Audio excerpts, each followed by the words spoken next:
तो चलिए friends, new topic से शुरू करते हैं। एल्बो जॉइंट, ये 20 मार्क्स के लिए आता है आपको फर्स्ट पार्ट में, एनाटॉमी 1 में। तो इसमें मैं जितना बताऊंगा उतना ही लिखना, उससे ज़्यादा नहीं लिखना। और ये भी मैंने बीटीसी से रिफ़र किया है। तो चलिए शुरू करते हैं। सबसे पहले आपको टाइप लिखना पड़ेगा। टाइप में आएगा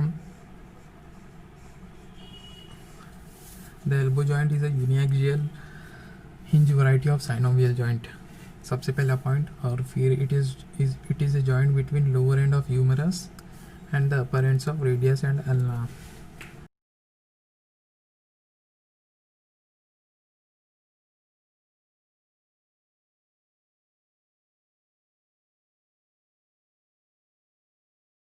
और फिर आपको आर्टिकुलर सरफेसेस लिखना है। और आप ये भी लिख सकते हैं बोन्स करके, बोन्स जिसमें फर्स्ट तो आपको ये ह्यूमरस होगा, सेकंड रेडियस और अल्ना, ऐसा बोन्स करके एक अलग ये बना देना। और सेकंड आपका रहेगा articular surfaces. Upper articular surface consist of the capitulum and trochlea of humerus. The ये मेन है ट्रोक्लिया ऑफ ह्यूमरस। अभी उसमें बताना है क्या क्या क्या आर्टिकुलेट होता है। तो the coronoid process of ulna fits into coronoid fossa of humerus in extreme flexion. The radial fossa allows the radial head fitting in extreme flexion. और फिर लोअर में आपको बताना है क्या upper surface of the head of radius articulates with the capitulum, और trochlear notch of the ulna articulates with the trochlea of the humerus. इतना बताना है आर्टिकुलर सरफेसेस में। और फिर बाद में ये नहीं लिखे चलेगा।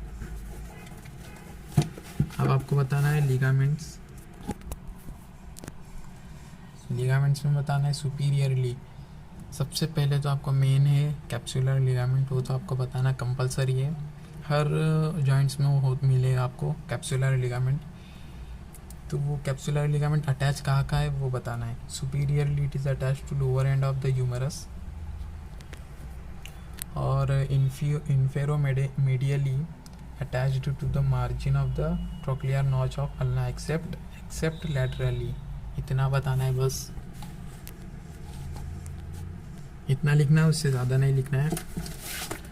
और इंफेरोलैटरली लिखना है आपको। इंफेरोलैटरली में आएगा attach to annular ligament of the superior radio ulnar joint.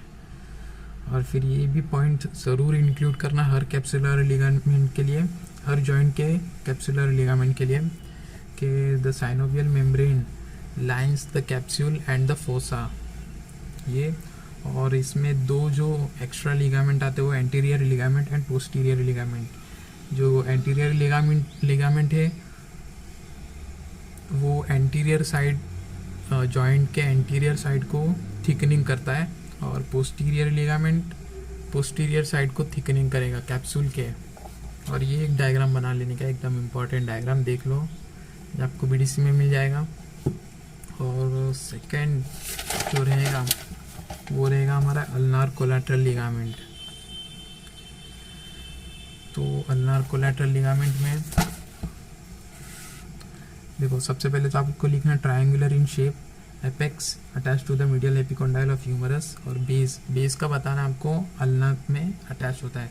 अभी अल्ना में कैसे अटैच होएगा, जो thick anterior and posterior bands which are attached below to the coronoid process and the olecranon process respectively। तो ये जो thick anterior band coronoid process को attach होएगा, और पोस्टीरियर बैंड ओलेक्रानॉन प्रोसेस को अटैच होएगा। ये आपका सेकंड पॉइंट रहेगा। थर्ड पॉइंट रहेगा, और फिर और दोनों बैंड्स के जो एंड है, the lower ends of the band are joined by an oblique band. ये एक इम्पॉर्टेंट आपको ये ऐड करना होगा। और it is closely related to flexor carpi ulnaris and the triceps brachii. ये नहीं लिखे गए तो भी चलेगा आपको। अब चलेंगे इसका डायग्राम आपको रिफ़र करना है इधर से।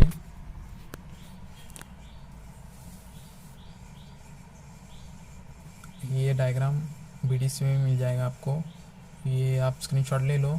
इजी डायग्राम बनाया है मैंने। ये आपका रहेगा ह्यूमरस और ये रहेगा मीडियल एपिकॉन्डाइल ऑफ ह्यूमरस। ये हो गया एंटीरियर बैंड, पोस्टीरियर बैंड और ये हो गया ऑब्लिक बैंड। और ये हमारा रहेगा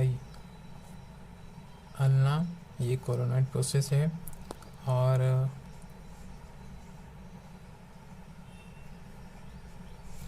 और एक ज़रूरी जो भी डायग्राम बनाएंगे उसका हेडिंग उसके नीचे लिख लेना। अब चलते हैं दूसरे रेडियल कोलैटरल लिगामेंट के लिए। इसमें ये बताना है, it is a fan shaped band extending from the lateral epicondyle to the annular ligament. अब ये देखो, ये फैन शेप्ड बैंड है, उसमें ये लैटरल एपिकॉन्डाइल ऑफ ह्यूमरस से लेकर ये है रेडियस के, ये एक्चुअली एन्युलर लिगामेंट है तो वहाँ तक ये अटैच होता है, इतना बताना है बस। और it gives origin to the supinator and to the extensor carpi radialis brevis. और ये डायग्राम बना देना है बस।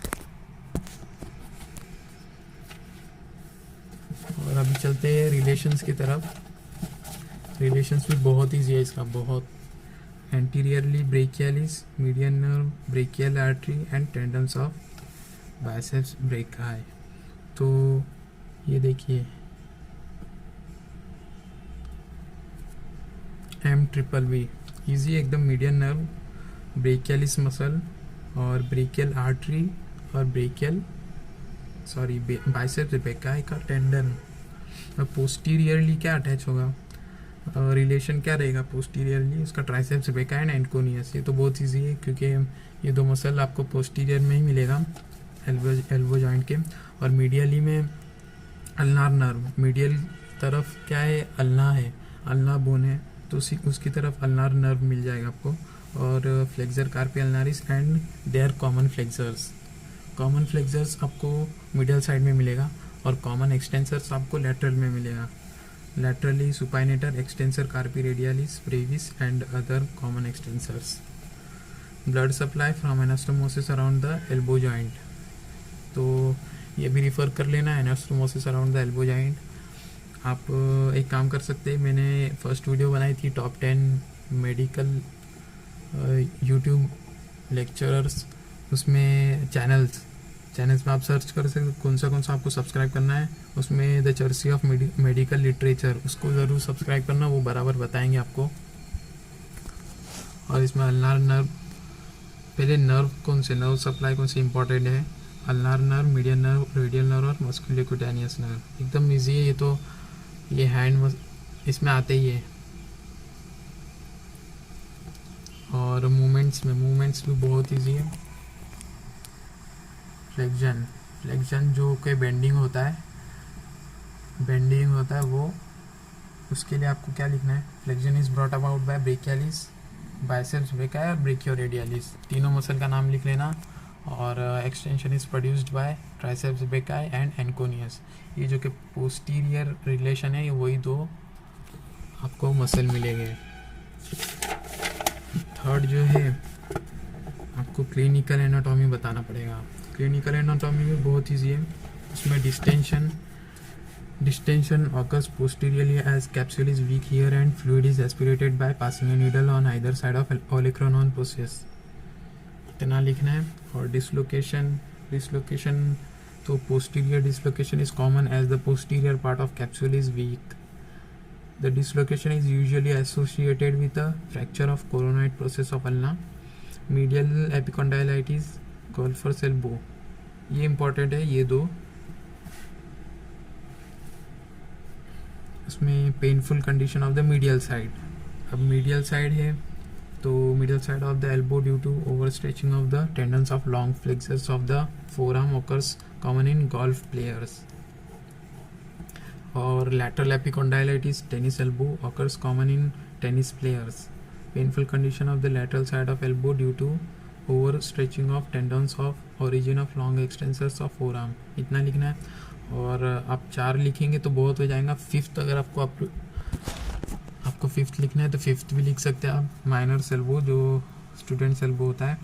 और it's a condition characterized by swelling and pain on the back of elbow due to inflammation in olecranon bursa.